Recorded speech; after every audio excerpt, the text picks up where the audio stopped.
The president has a major dilemma on his hands tonight. It involves a bill that would allow the families of 9/11 victims to sue Saudi Arabia and other countries for damages. Correspondent Kevin Corke tells us why the White House says the president will veto that measure. On a day when a group of congressional lawmakers came to the White House to discuss a variety of issues, President Obama was preparing to use the power of the pen to reject a bill that many of them support. JASTA is the Justice Against Sponsors of Terrorism Act, passed by the Senate back in May and unanimously by the House just last week. The bill would, among other things, enable families of the victims of 9/11 to sue the Saudi government for what they allege is the kingdom's role in the terror attacks that struck New York, Pennsylvania, and the Pentagon.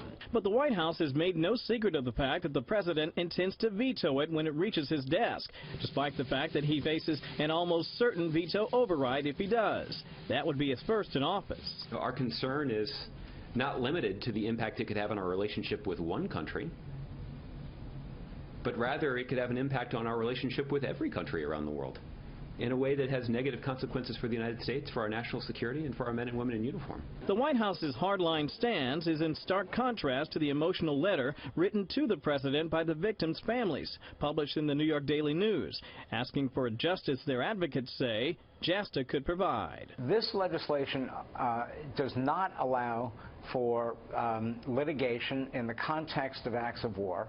It only allows it in the context of acts of terrorism. New York Democratic Senator Chuck Schumer agreed, writing in a statement, quote, "There are always diplomatic considerations that get in the way of justice, but if a court proves the Saudis were complicit in 9/11, they should be held accountable." Brett, the administration says the government itself, diplomats, officials, even service personnel could find themselves legally at risk if JASTA becomes law. But lawmakers are pushing back on that. They say there are specific measures in the bill to keep that from being the case. By the way, they got the votes to push forward either way, veto threat or not.